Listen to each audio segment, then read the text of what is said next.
DVD.com. One important thing that I think is going on right now, we're seeing it in hip hop. That's a lot of the culture that we're from. What you think about this effeminate shit that's going on with these rappers, man? I'm a student of Phil Valentine. I'm a student of master teachers who came in the 90s and prepared us for what we see now. That's why we're fortified in what it is that's going on right now. We know that we already won because they broke that shit down. How we gonna win and when we won.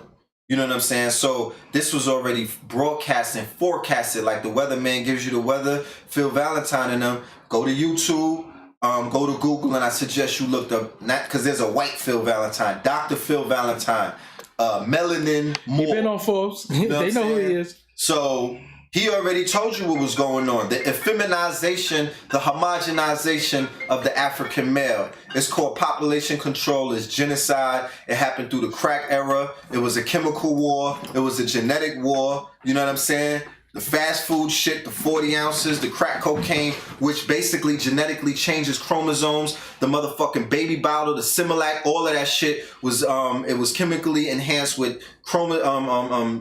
estrogen and all kind of other shits, and these niggas is altered beasts. You know what I mean? And then society, the media on the other ends of that help promote the mentality. They help promote the popularity of the situation.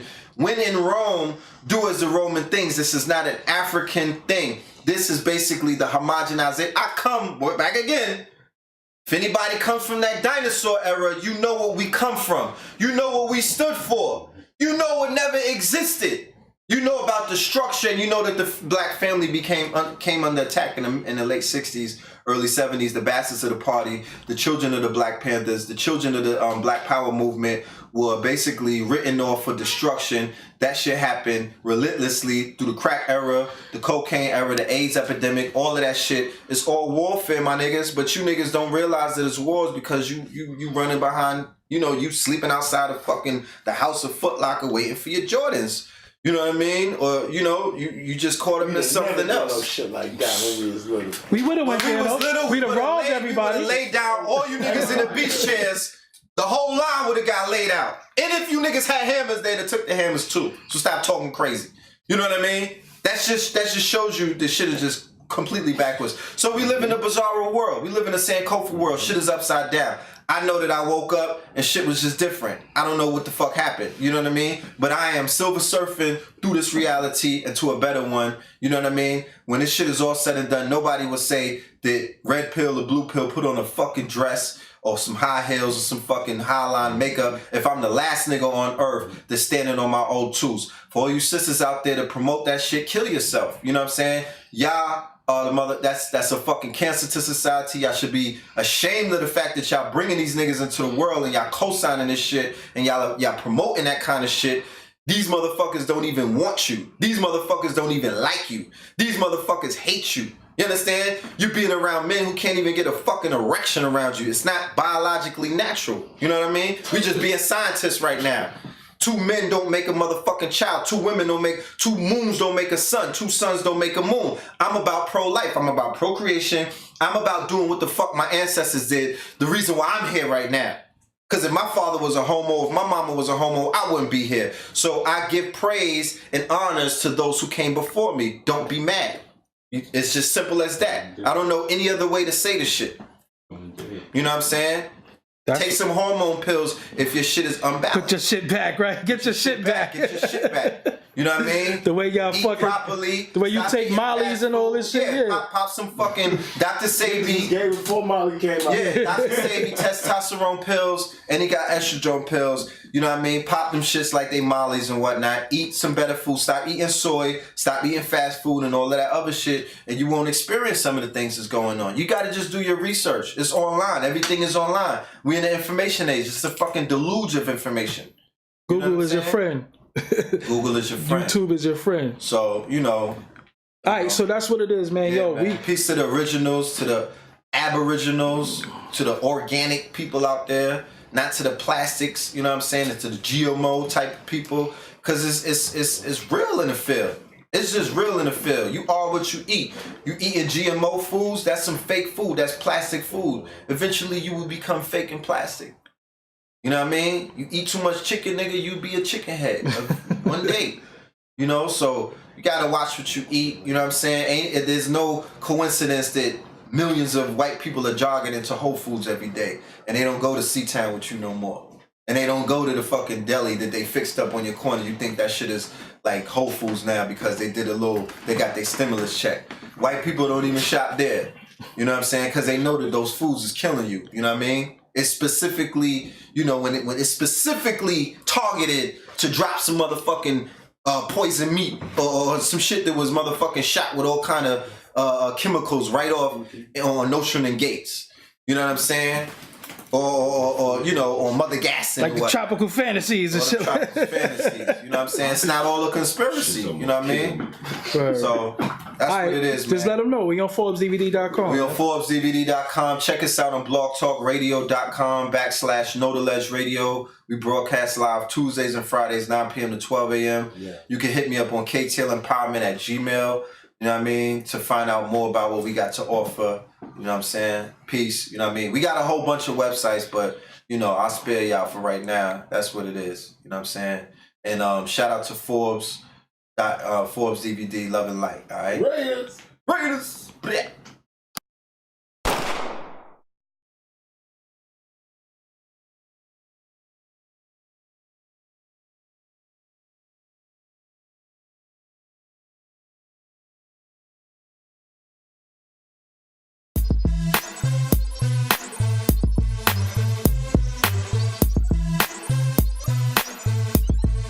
ForbesDVD.com. So two questions before we go. Mm-hmm. How do you feel about the whole debate thing that's going on in the Conscious Network? Like everybody is shitting on each other's doctrine. Everybody is proving each other wrong. What's the purpose? It goes back to what I was saying earlier, that already we're a fractal of a fractal. You know what I'm saying? You got to deal with fractals, and you have to deal with if you are dealing with any kind of military, if you're dealing with any kind of warfare, if you're from the streets, then you understand that if we're part of a gang, you know what I mean? If we're part of I come from the era of posses. Mm-hmm. You understand? And when my posse came together, we formed a conglomerate called the Criminal Empire. I was in a posse called MGP. Then we had SMP, then we had CMP, then we had and we had a whole bunch of other groups, a whole bunch of other posses, Pulley Kids, you know what I mean, Flatbush Pulley Kids and all that. We would come together and form what was known as Criminal Empire, and we would go through Flatbush and ravage shit. Now, if one of the posses had beef with any of the posses, we would basically destroy the structure of our whole conglomerate, and we had beef with other conglomerates. So it was important that we stayed as one whole because there's strength in numbers. We could not afford to fracture what was already fractured. Mm-hmm. Because ultimately, we all needed to come together. The whole Brooklyn should have been mobbing. That would have been idealistically the real strength. But, you know, shit was broken up. So we had, you know, you had hoods. So we was against Izod and all of them other niggas over there. And we had our crew over there. So in the conscious community, you got your Nation of Islam, your Hebrew Israelites, your God Bodies, your Kemetic niggas, your RBGs, your MSTAs, all of these groups. You understand what I'm saying? When I see that, I see power. I see economic power. I see political power. I see intellectual power. It goes back to the whole college thing, the Ivy Leagues. These are the Ivy Leagues. These are the Voltron Lions. So if anybody comes in and they create any kind of disruptance inside of that cipher, and if they come and try to fracture that movement, you're a fucking agent. You might not know that you're an agent, but you're an enemy to my state. You're doing the work for doing the work for people. We haven't been infiltrated by people in whiteface. You know what I'm saying? Case in point, they just showed you that the leader of all things Negro, Al Sharpton, is a fucking rat. And has been one since the 80s, since he was Chubby Al. So you once a rat, always a rat. Once you get the fucking check, can't you never get off of the check? Niggas is in whatchamacallit, what's that shit where they ship you away? Witness protection. You can't get off of witness protection. You a CI, you a confidential informant, you always an informant. So we've been infiltrated not by people in whiteface. You don't see crackers coming in disrupting. They sending in agents and provocateurs and whatnot.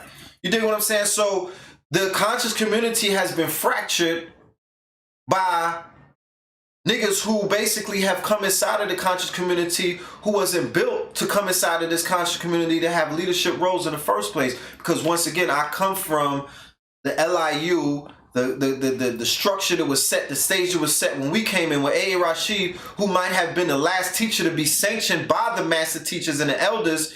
They basically were the ones who gave you your stripes and your stars and was like, boom, you sat on the stage, they set you up at LIU, you was officially sanctioned, you got your button on some mob shit. Got your stripes. The people who came in now, this shit is fucking Phoenix Academy. Niggas came in through YouTube, through a side door that there was nobody guarding the door. You came in on some Phoenix Academy shit. You didn't get sanctioned. You got sanctioned by how many likes and comments you got on YouTube and views and whatnot. That's not real in my field.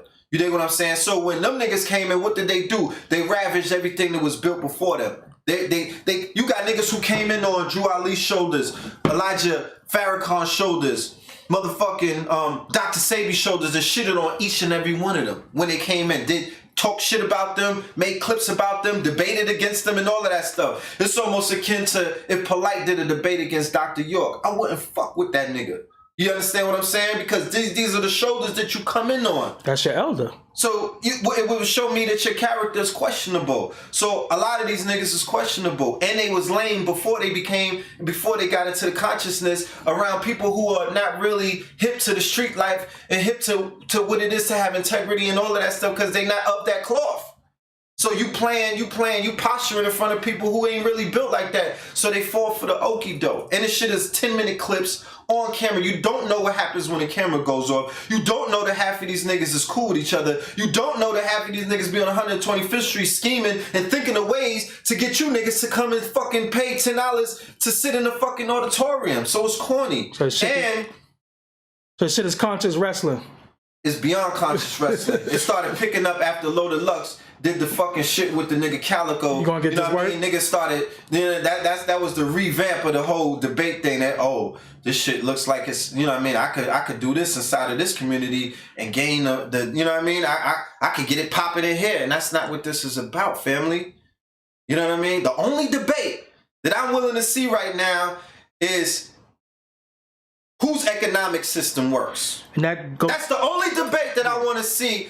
You have to show me the motherfucking money. You got to show me the property. You got to show me the acreage. You got to tell me why people in your organization still work 9 to 5 and you niggas is sovereign and aboriginal and indigenous and all of this stuff. You did all of, you niggas flipped your birth certificate, but I've been vending independently, okay? I've been an economic sovereign. I've been a booster since the 90s, my nigga. I never worked for no cracker. I never wanted to work for a cracker. I knew that if I worked for a cracker, that it would compromise my integrity about who I was and my mission, because you smiling up in these crackers' faces for 9 to 5. You're not gangster. You're not a revolutionary on your job. You're not Hotep Israel Ra'el Bey at work, my nigga. You're not telling Yaqub that you're going to chase him back in the caves at work. So you're compromised. You play two faces. You talk two different languages. You bilingual, my nigga. You speak white language and you speak that conscious shit when you get off of work. And then you speak nigga shit. You speak niggardly after work. I don't believe you niggas. Yeah. So if I'm sovereign and all of that stuff, like I said, I've been independent for a long time. So I've been at the festivals. I haven't missed one. I've been at Monday class, Wednesday class. There's only 5 tables that's set up. And when 5 tables set up, that means 5 vendors. So 5 vendors mean that there's somebody that started a company and they're going amongst their people to sell the stuff that the company, the products of and services of their company. So all of these people who have suddenly became all of these fucking, you know, these, you know, I'm not a debtor and all of this other, where's your companies at? Because inside of the community, you're supposed to promote to the community. You're supposed to have products and services on display. And the fucking shea butter movement and all of that other shit, that's not enough. Incense and shit. The instant movement, that's not enough. This nigga selling DVDs, t-shirts, and shea butter. It been like that for 7 years. Tell me if I'm wrong. I'll wait. My nigga, like, I'll wait. So I don't see nothing. I'm from the show me state. I'm from the streets. I like to get styled on, my nigga. Style on me. Pull up in something. Like, you know what I mean? Let me just see something. So that's the only relevant debate that is worthwhile anybody's time and money at this point. What system works? Not what personality am I gonna follow? What nigga I'm talking about I like? You niggas sound homoerotic with all of these likes. How do you like another man? You know what I'm saying? I might, respect your doctrine or whatever you doing and whatnot, but this shit is getting out of hand. It's not even a cult of personality worship no more. It's some other sick kind of shit going on. Because these niggas are so much flip side. I see niggas talk about they hate one nigga one week and then they like him the next week. And then they hate him the next week and then they like him the next week. Who wants to even be a part of that? That's sick and toxic. So I remove myself from all of that shit. I don't fuck with the YouTube and I do my radio show. We have KTL Empowerment. I empower people. We help people get money. You know what I mean? Through other means and whatnot. We help people with situations to get out of their situations. But all of that shit where motherfuckers is taking money, people are breaking up families, people are losing property. You know what I mean? People getting locked up. Nobody is being held accountable. Show me that. Let me see that debate. Whose shit is really real like that? I want to see, like Dr. Sebi, they tried to put him in jail in the 80s because he said he cured AIDS. He brought 77 fucking witnesses to testify against him in Supreme Court. And they couldn't say shit. You dig what I'm saying? They couldn't say nothing to him. Show and prove. Show and prove. Because New York is going through economic warfare. Atlanta is going through economic. DC, VA, fucking Baltimore, California, black men are going through an economic warfare. You niggas call it regentrification. They get happy that they put a fucking bagel shop in a trap house. You think you made it. It's economic warfare. They won't hire anybody who's heterosexual that's standing on their square. The crackers is not feeling that. They not bringing niggas like that into the workforce. So the organizations who's supposed to be going back to the beginning, if you were working as a whole, I was trying to push for this. Where's our unions? Where's our coalition? How you niggas have not infiltrated the construction market yet? The construction industry, where there's a construction boom. Because all this shit is getting built in New York. It's a construction boom in New York. It's a construction boom in every major city going on right now. So I know my brothers from the RBG don't work no corporate. They not built like that. My niggas in the Zulu Nation, they not gonna put on no suit and tie. My niggas coming home, they got trades under their belt. They not trying to sit in no cracker's office and be all proper and shit like that. They want to build and destroy. We supposed to have unions and coalitions for them. So I could talk my brother from RBG. I could be a Moore. He could be whatever. We could get $40, $50 an hour, fill our refrigerators up, have as many babies as we want. You talk that conscious shit after work. You paying dues and helping build up your organization and your motherfucking, you paying union fees so we build up our infrastructure and 6 months later we could talk consciousness. That's what I'm talking about. And you will never have to worry about no debating about what works, the Hebrews and all. Let me tell you something. If I got into any issues in the hood, you know who I will go and contract? You know who I would go and see when the cameras was off? The motherfucking Hebrew Israelites. Them niggas put in work, nigga.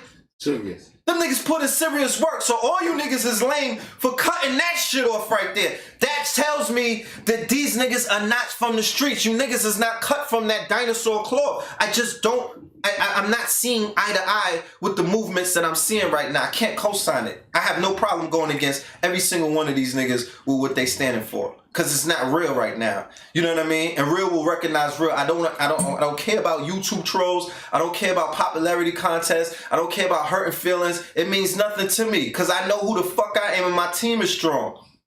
Okay? And we will wash up any niggas who try to cross any lines. Bottom line. But the shit that I'm seeing don't make sense. How would you cut the fucking, how would you try to disrespect these dudes when these niggas is in the streets putting in work? The Moors ain't even in the streets like that. No, it's a lot of niggas that's not in the streets demonstrating straight like that.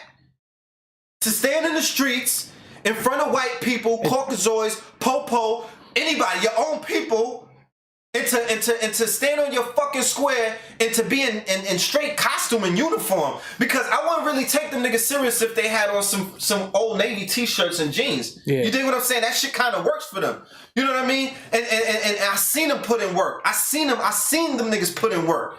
And I know the kind of work that they put in. And they won't put it on YouTube. It's not for YouTube. You know what I mean? George Zimmerman is walking around in the streets right now, niggas. Nobody in the conscious community could tell me nothing. All that RBG shit is out the window until that nigga gets put in the pine box. How did you get that lesson? You were so smart. You niggas is focusing on 10,000 years ago. How you didn't perceive that lesson? Case in point, when they ran over John Gotti's son, what the fuck happened? They pine boxed, that was his name, but he pine boxed that nigga. Why? Because he told the world that I'm the mafia, I'm the mob, I'm built like that, I'm thugged out. Trayvon Martin listened to Rick Ross, Lil Wayne, and all these niggas. You niggas said that you was thugged out. But when George Zimmerman bodied the nigga, you was talking about, you was in the march like, we shall overcome and freedom and putting on hoodies and shit. And work for us. Putting on hoodies. Buying Skittles and all of that. So the world, the Russian mafia, the Turkish mafia, the Eastern European mafia, the Jewish mafia, the Jewish mafia, everybody's mob affiliated, completely lost all respect for niggas. Your stocks fell through the fucking floor. Niggas is getting washed up around the world right now as a result of that. You have no fucking standings and credibilities. I'm sorry to break the news to you. You understand what I'm saying? Because this nigga's walking around selling pictures on eBay and you can't tell me the goons ain't driving past this cracker every day. You can't tell me that thugs ain't walking past and goblins ain't walking past George Zimmerman. He beat his wife up and they gave you his address. I don't want to hear nothing. You know what I'm saying? Niggas is completely washed up. You know what I mean? The dresses, the high heels. You know what I'm saying? Niggas want to run around and debate. But when you running to get the Israelites on film, you running past the dope dealer. You running past the pimp. You running past niggas in high heels and pocketbooks and all of that stuff. You ain't stop and say none of them niggas. But you want to fuck with these niggas and got washed up for fucking with them niggas. You know what I'm saying? Tsunami. Don't do it to yourself. So, you know, it is what it is. You know.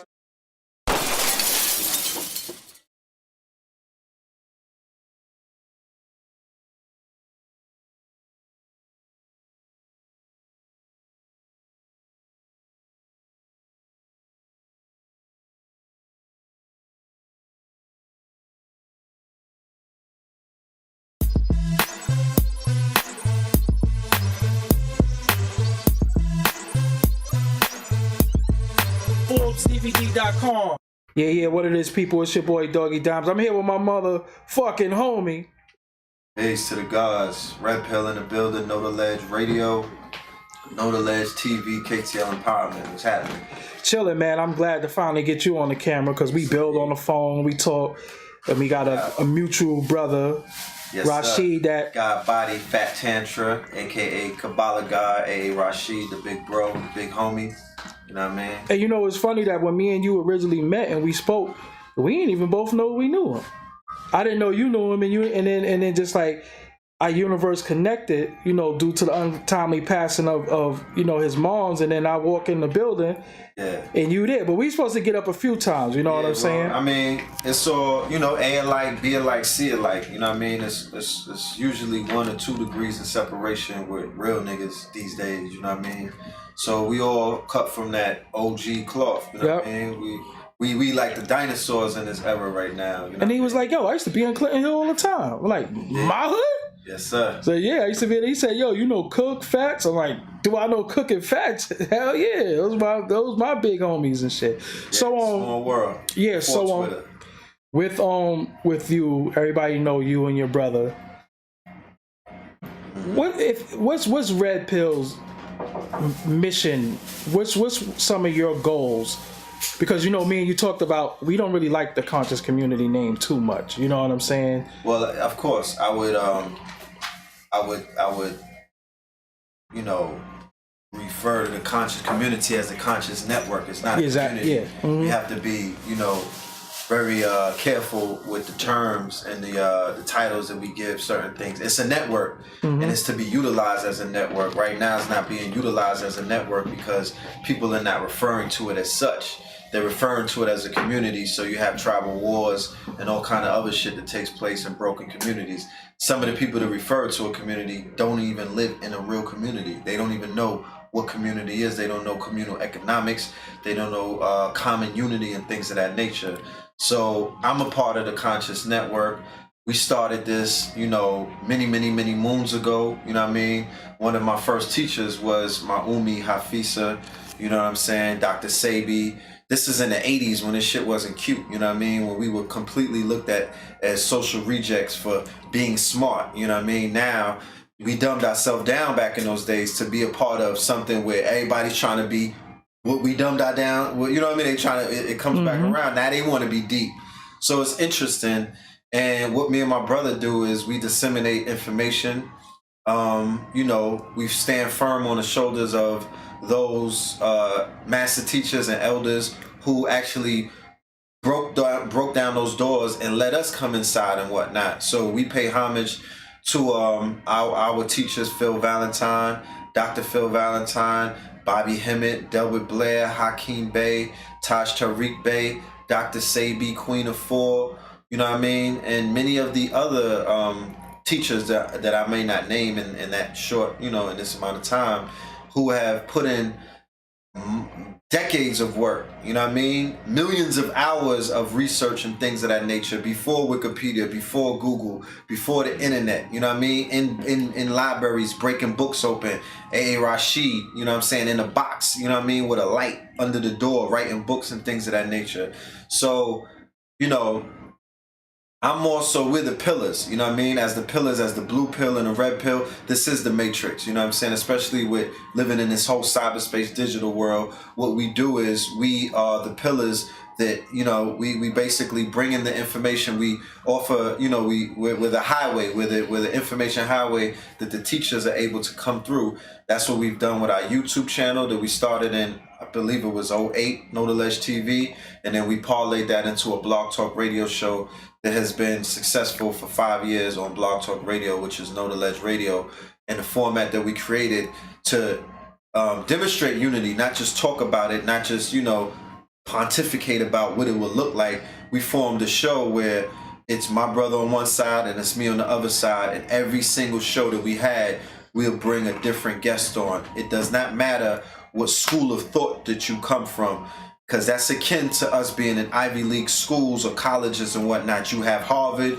you have Oxford, you got Princeton and all of these other schools who have profound professors, but you don't see these motherfuckers arguing amongst each other. Yes, they may debate each other, but they pay homage to the degrees, because you have a school of medicine, you got a school of law, so these are disciplines or schools of thought. So what we do is we bring in brothers from the Nation of Islam, we bring in brothers from the 5% Nation, we bring in MSTA, we bring in the Metaphysical Underground, the occult, the Kabbalists, you know what I mean, the Black Power RBG. It matters not, because once again, the concept that I approach this is Voltron. You understand? The black line don't fight the red line, don't fight the blue line, don't fight the green line. You come together because what's in front of you is the beast. And when you watch the cartoon, the lions couldn't defeat the beast. They had to form Voltron in order to become one, in order to defeat the beast. So I look at this shit as the enemy of my enemy is my ally by default. You know what I mean? And that's what we've been doing. So we bring in these different teachers with this different information, and we deal with transformation. We don't just deal with information. We deal with transformation. So we make sure that the information that they're bringing forth could be utilized in real time. You know what I mean? So about all the jaw jacking about what happened 100,000 years ago from a book that a Caucasian or somebody that you don't know wrote, and you're just basically reinterpreting what this person wrote. You know, I mean, if it can help somebody in their journey and their travels and their transformation today, then, you know, so be it, because I've seen it happen. But we like to deal with more practical stuff about applicable information and knowledge that can help empower, strengthen, and transform people's lives today the way that it did for us. You know what I mean? Like, when did you first come into knowledge? Well, like I said, the seeds were planted in the 80s, right there where the Barclays Center is right now, where Harriet's alter ego used to be, right on Atlantic. Dr. Sabi used to have his office called the Usha Institute. You know what I mean? And now they tore down the Rockaware stores right there, coincidentally. And we used to sit at lectures. AA was there, Billy Hassan, you know, and Dr. Sabi. We was in St. Croix with him, as a matter of fact, in 1980 when he started his whole movement, and then he brought it into New York. So that was a seed planting phase, you know what I mean? And then after that, we went on to our journey. You know what I mean? Once you get the mission, you go into your journey in life to experience what life has to offer. So the bumps and the bruises, the trials and the tribulations, the ebb and flow, you know what I mean? The dark period, all of that shit, jail, all of that stuff occurred.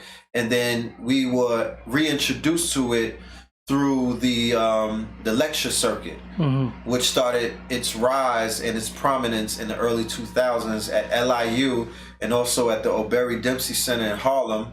I remember my first trip into Harlem from Miami in 2003.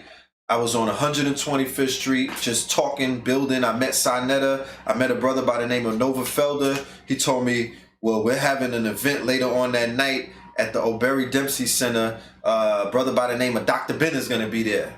You know what I'm saying? So I go there and I see Dr. Ben for the first time, and I get to meet the master teacher, you know what I mean? The legend and whatnot. So we began watching these VHS tapes, you know what I mean? Like I said, we did the Jordan Maxwell and all of that shit in the 90s where my OGs introduced us to the whole Illuminati, you know, the conspiracy theories, the aliens, you know what I mean? You know, shit where we was scared back then. I'm gonna keep it real. Like, you had to look through your blinds before you watched them videos because you thought that somebody was listening, like the satellites were zoning in on you. That shit really had an impact. So when I see the young guys right now on their Illuminati shit, it makes me smile because they're going through the same journey that I went through. I can imagine where they're gonna be at in 10 years and whatnot. You know what I'm saying? They more than likely 89 or 90% of them are gonna be in the same seat that we are in. So it was the LIU lecture series. Phil Valentine being one of the most prominent teachers. He's done about 300 some odd lectures, 11-hour lectures. Shit where we used to sit there and I had migraines and whatnot right behind my right eye because he was basically deprogramming and burning the chip, you know what I mean? Whatever these chips are, whatever this mental slavery, whatever the locks was that was on my brain, I was sitting in these lectures getting bombarded with right information, was deprogramming me and whatnot. So like, you know, I was familiar, I was in Atlanta 97 to 2000 when York had his rise and his prominence. I was getting the flyers that they were putting out. I knew about the beef with Sheriff Sims on the land and all of that stuff. But, you know, like I said, those were seed planting periods. But when I fully got into it, when I got immersed, when I made the decision that this is going to be my life and my walk, and I turned my back on, you know, what people may say, that industry life, the party life, you know what I mean? Being that dude and whatnot, you know what I'm saying? Because I felt like I reached my ceiling. You know what I mean? I was around people that was, you know, they was cool and everything. They was, you know, enjoying their life, but this shit was like Groundhog Day. We was repeating the same thing day after day after day after day. Go boosting, get fly, go to the party, fuck bitches, wake up, sell clothes, go boosting, get fly, get locked up, bail out, go to the party, get fly, talk shit. You know what I'm saying? Like, it became a little redundant, and I began searching for something with a little more meaning. You know what I mean? I met my brothers by the name of Duo Live in Miami, Florida, a conscious group out of BK. They had moved down there, and they showed me the grind. They was out there doing independent hustle. And at that time, I was working, I was doing styling with Pitbull, you know what I'm saying? Because I used to sell him clothes that we would boost when I was in Miami. You know what I mean? He was respecting the hustle. He was respecting our whole swag, how we put things together. So he wanted me to basically get out of that life and to get in the industry stuff, which I respected. He gave me a chance, and that allowed me to go on tour, see the world, you know what I mean? You know, I was able to get behind the camera and document his rise and whatnot. So that's when I became familiar with the camera and what it was to capture moments and how important the camera was in terms of creating realities and whatnot. So the brothers basically, you know, when I became a little disenfranchised and disenchanted with that whole industry thing, the brothers began to show me that whole way of Rastafarian, you know, their Rastafarian ways and whatnot. But it was cool because they mixed it with that BK shit. So they was still on their street, they was still Brooklyn, but they was also, we not eating meat, we not fucking with this, we not doing that, you know what I mean? We're on our iTal, we reading books, you know what I'm saying? And we about our money, we about our grind. So I took that, and that's what put me in New York in 2005. I landed in Harlem. Well, I landed in East New York in the P's and whatnot. I stayed there for a few months. I went uptown, and I've never turned back ever since then.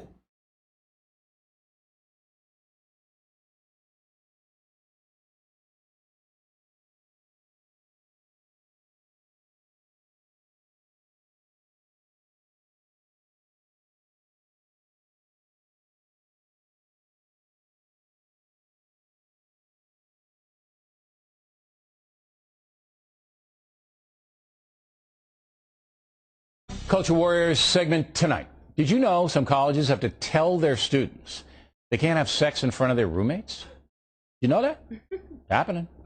But first, another controversial California lesson plan in public schools. Some middle and high school students apparently being shown films produced by a gay media group in San Francisco, including this one about cross-dressing.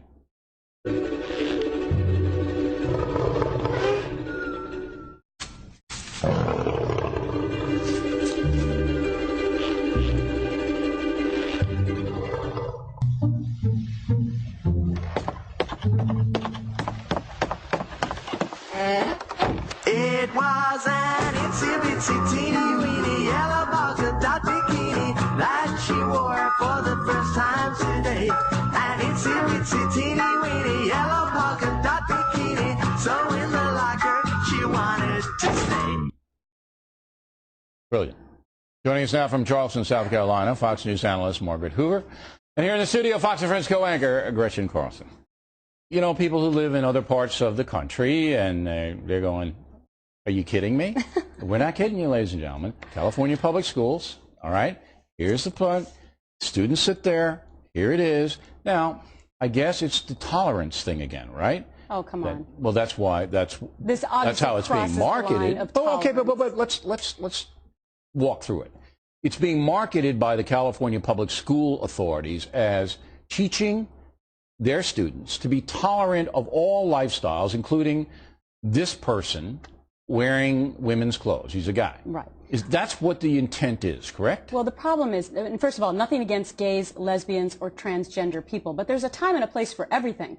And I do not believe the time and the place for a child to learn about this is elementary school, middle school, even middle school. And number one, the time and the place should be for the parent to tell the child about these specific things if they so choose.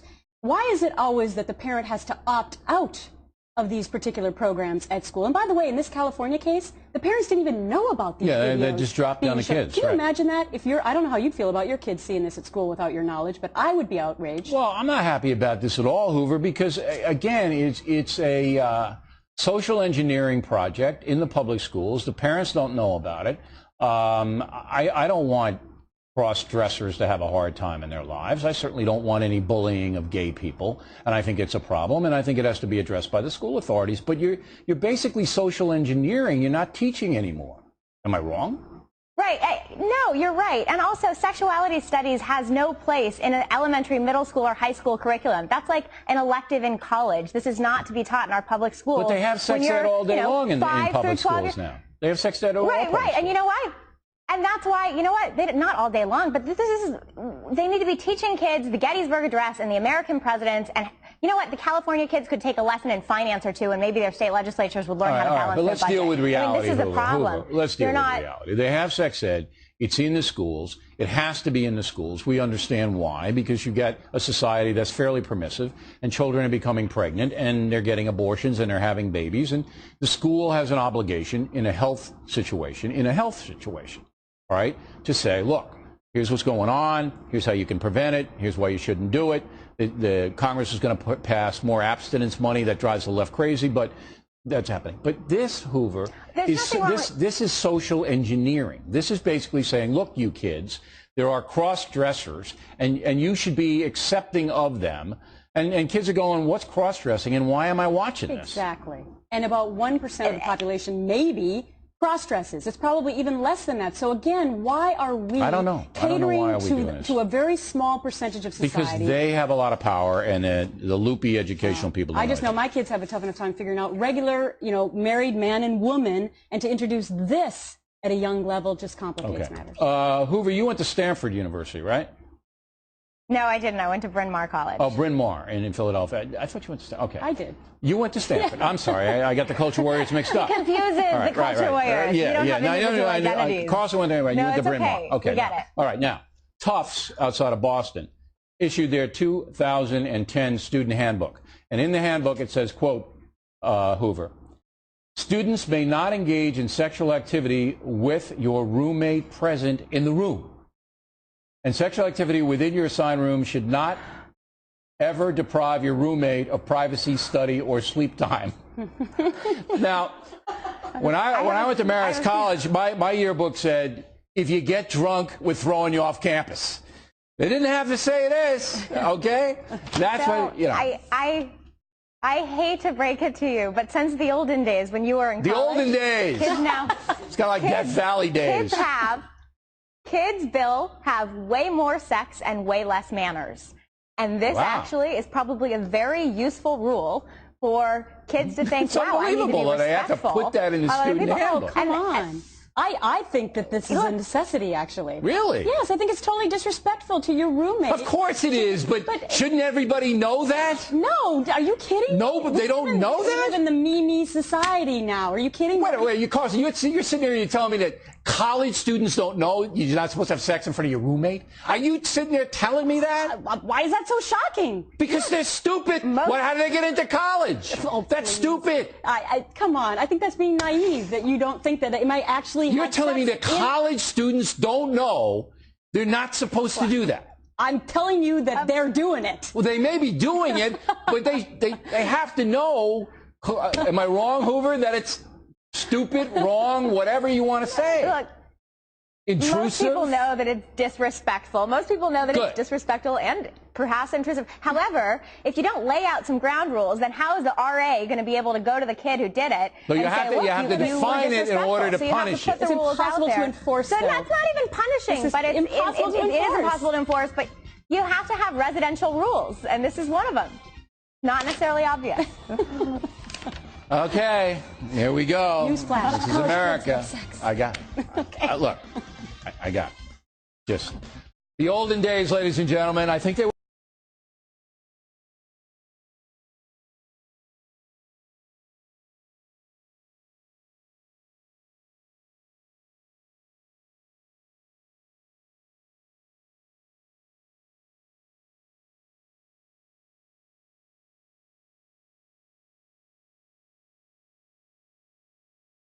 You have 1.3 million Americans boycotting Target now. And it's to the point where their stock has now fallen 18% since April when they first put in their new inclusive, politically correct bathroom policy, which essentially states that any person of any gender can go into any bathroom or changing room they want, whenever they want, no questions asked. And you don't have to be transgender. You don't have to be any. Grown men can go in the women's bathroom. It's whatever. It's a free-for-all bathroom policy at Target. Came by because I wanted to make sure that I was allowed to use the women's room before I went in. Yeah. Is that? Yeah. That's correct. Yeah. That's fine? Yes. Okay. If any of the women have a problem, do you let them know that? Yeah. They can come and we'll speak to that. Okay. I appreciate that. Yeah. Thank No you. problem. It's so inclusive that it's inclusive of a wave of perverts who are now hitting up Target changing rooms across the country, just like the 1.3 million people who've boycotted Target figured that they would. These people aren't boycotting Target because they're worried about transgendered people in the bathroom. That is the way that the media is spinning it. These people are boycotting Target because they're worried about the exact thing that is now happening in Targets across the country. WND has a whole story on this, how you have a 16-year-old girl who was changing at a Bismarck, North Dakota Target, and a man positioned a phone under her door with the camera facing up. Cops asking help on finding this creeper from Revere, Massachusetts, who was spying on a 17-year-old girl in the Target dressing room. A man at a Frisco, Texas Target who was caught by police after he used his cell phone to film an underage girl in the women's dressing room. And then you have this guy here who was arrested and pled guilty to voyeurism at a Miami Township, Ohio Target after he was looking under a women's dressing room door. So this is going on all over the country now. And really quickly, I just want to say the media realizes how pissed off people are about this. But instead of reporting honestly on that, you have the media doing everything it can to spin this as if you're a hate monger because you don't want a creepy pervert weirdo to film you under a Target changing room door, which has nothing to do with whether or not someone's transgender. In fact, transgendered women should be pretty concerned about using Target changing rooms because they also will be subject to being filmed under the door. Just saying. I don't think anyone should at this point want to use a Target changing room for anything. The media is trying to spin this, and so really quickly, you may have heard, because it was on Drudge and it was all over the place a couple weeks ago, that some woman was so angry over the Target bathroom policy that she set a bomb off in the Target bathroom. Was this some sort of hate crime concerning the changed stance on the LGBT community and the use of its bathrooms? Customers like Stephanie are very concerned about what's happened. There's a lot of hateful people out there, so I'm quite shocked. It's not actually what happened at all. What actually happened was a woman went into the Target bathroom with a plastic water bottle filled with chemicals that she was trying to smoke to get high. Okay? Had nothing to do with protesting transgendered people at all, but the media, now that they've legalized propaganda in this country, they can just flat out lie to you about everything. They don't even have to pretend there's journalism involved or fact checking or anything. They could just straight up lie. So that's what they did, because they're pushing this whole agenda. And Target is definitely being very inclusive.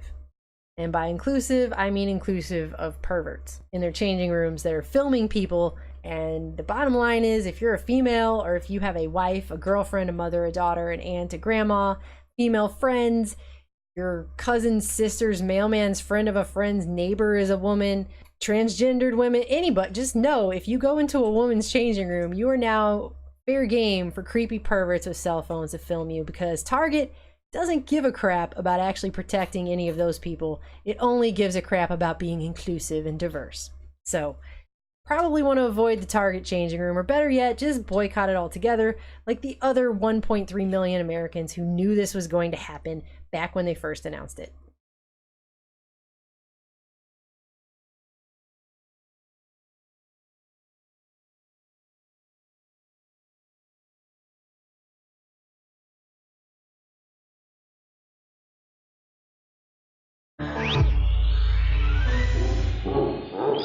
Hundreds of people turned out tonight for the unveiling of a very controversial statue. Yeah, it really is. The Satanic Temple of Detroit revealed the one-ton bronze statue.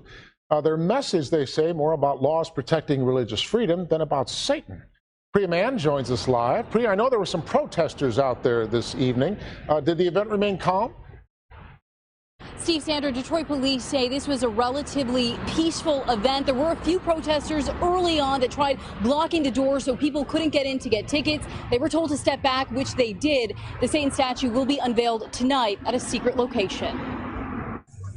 As a small group of protesters prayed, hundreds waited for tickets to the unveiling of an 8-foot-tall bronze statue of a goat-headed Satan. Most of the people here agree with the teachings of the Satanic Temple, the group responsible for the event. It's here, it's in Detroit, and this is fantastic that we get to experience this and we get to see this amazing statue be unveiled for all the world to see. I'm just excited to see my Lord and Savior Baphomet represented in such glorious Italian stone. I do hope his eyes gaze upon me and that my allegiance is recognized. I don't know. Notice me, senpai. Notice me. Jesus! Lord, remove him. Protesters took the heavy rainfall as some sort of sign and even brought their own statue of an angel crushing the devil. Part of me wishes that angel statue would come to life, and King Baphomet would rise, and two eternal juggernauts would do battle right here in the middle of the city.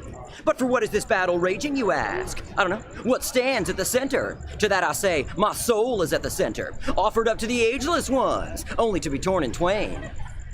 The unveiling here in Detroit is historic. The Satan statue has never before been seen publicly.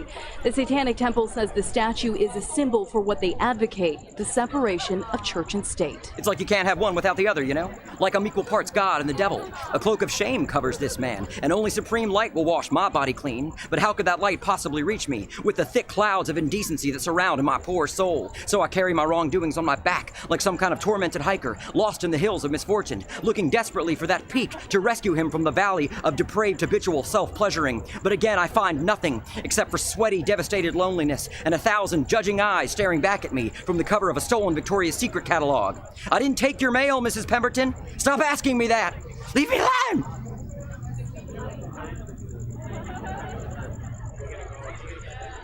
I don't know. Satan's pretty cool. Now, it's important to note that the Satan statue will not stay here in Detroit. The Satanic Temple wants to take the statue to Arkansas. At the state capitol there is a monument to the 10 Commandments. They want to put the statue next to it as a form of protest. So again, the Satan statue will not stay here in Detroit. Reporting live, I'm Priya Mann, Local 4. All right, the controversy will move south. Why don't you Come into my backyard. Step inside the Thunderdome, where you confront a man who is half RoboCop and half Rocky IV. The strength of metal and the spirit of a true underdog.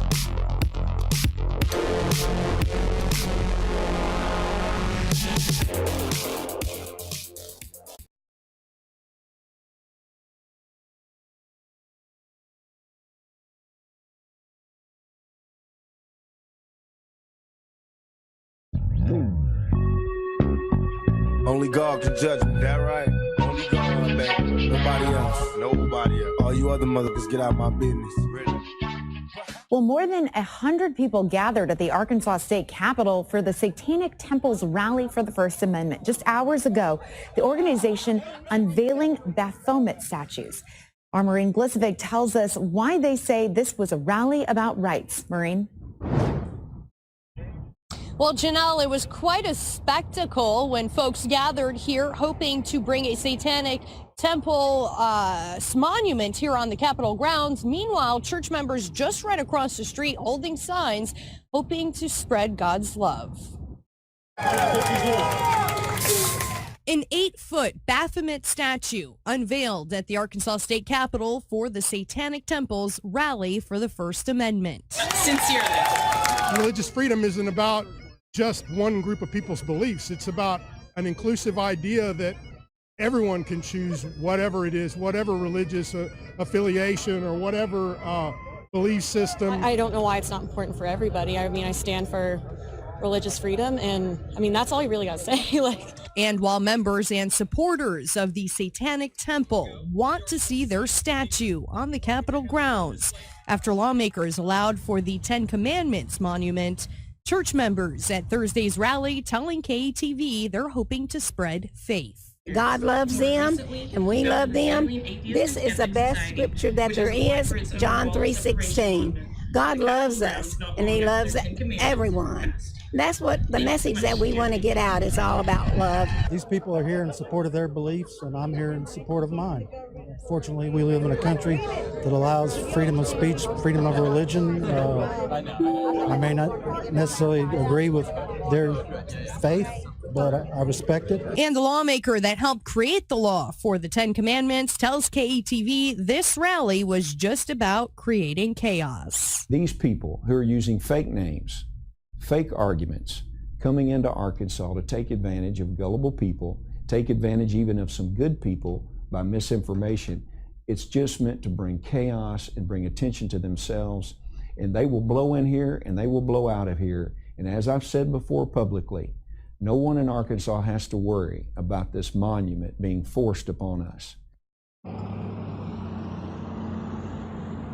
And I do want to clarify, we actually had just somebody 2 seconds ago drive past asking us where this Satanic Temple statue is. Just to clarify, that was here just for the rally and was taken away when that rally was over. Now, currently, there is a lawsuit pending in federal court, the Satanic Temple claiming religious discrimination, while the state responding, calling the Satanic Temple a satire group.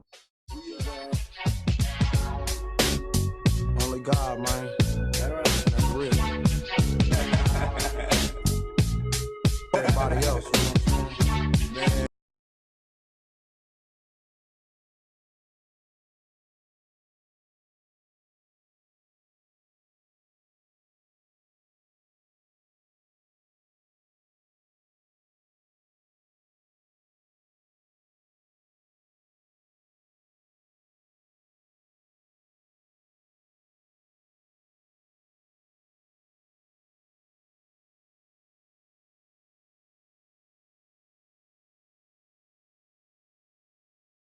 The idea of controlling or influencing human behavior is something that goes back almost a century now.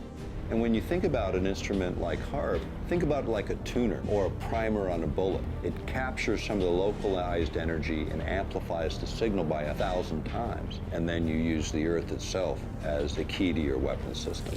We could electronically stroke the ionosphere in just the right way to return a signal to the earth that would change the behavior of people over huge geographic areas.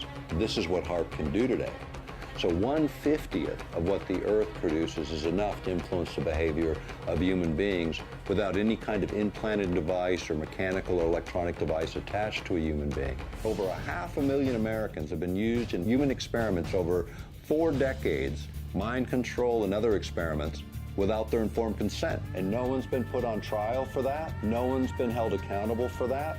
What they say will happen in the next 50 or 100 years is the same thing that happened with the internet, where we've connected everyone electronically, connecting us all mentally.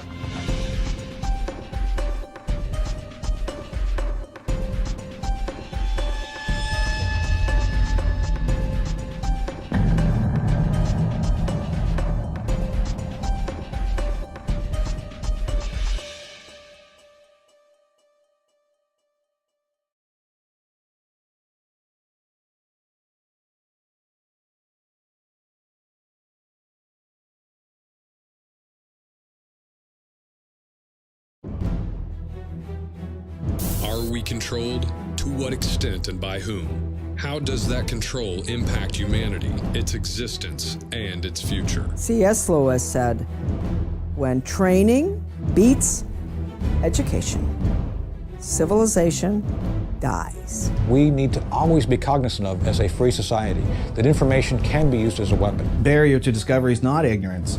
It's the illusion of knowledge. We are seen as nothing but biological androids. To gain control of education in America, not for a philanthropic purpose, but to change the thinking of the American people. From the time we're very young, we're taught to, worship authority basically because that's our key to survival as young children.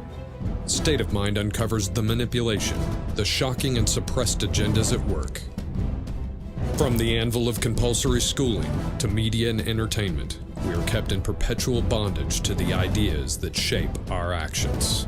In the CIA, scientists could actually film people who had been surreptitiously dosed with LSD. There's a brain entrainment process that takes place. That gives the government free rein to create whatever story or narrative it wants to create. Whatever the public face of something is, whatever they're talking about publicly, there's something else over here they're probably not looking at. How to engineer the opinion of the American people so that they would fully endorse, not only endorse, but demand a war. When you watch mainline establishment television, you are putting yourself in front of the barrel of a gun.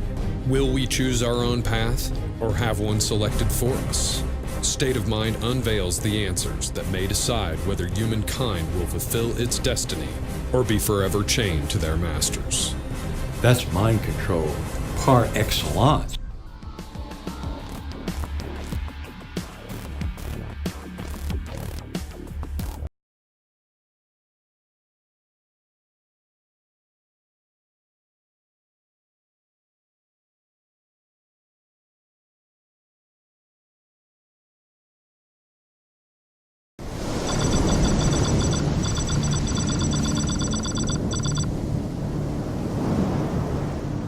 A friend writes to me, there's something foreign looming on the horizon, and we can only guess that it will shape us entirely one day.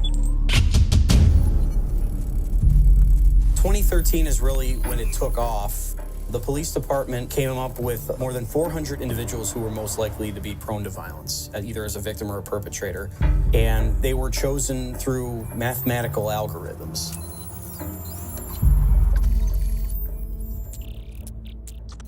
A prediction is being made about something an individual has not yet done but is going to do.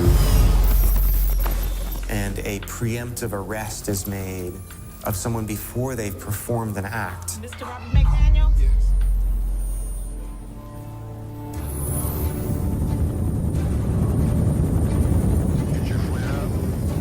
Wollen wir in eine Gesellschaft geraten, die komplett überwacht ist, wo jeder seinen Score bekommt, so wie es eben die Chinesen vorhaben? Wollen wir in so einer Gesellschaft leben? Und die Frage ist, warum tun wir das? Who is that good for? Is it good for the streets or is it good for the police? They haven't told us what the algorithm is that they're using to identify people. There's no way to get off the list once you're on it. It's the securitization of our society. It's not aiming to a certain future. The future is already in the present right now. Die Überwachung ist nur und alleine dafür da, in ihre Zukunft steuernd und regelnd einzugreifen. This is the new world, and right now, the policymakers haven't really thought through the consequences. They haven't figured out how do privacy laws adapt. And it's important, I think, to ask these questions now.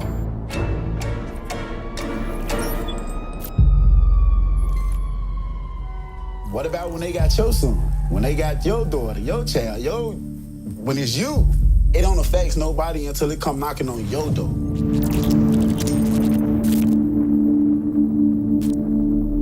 I think we're at the very beginning of a very big conversation.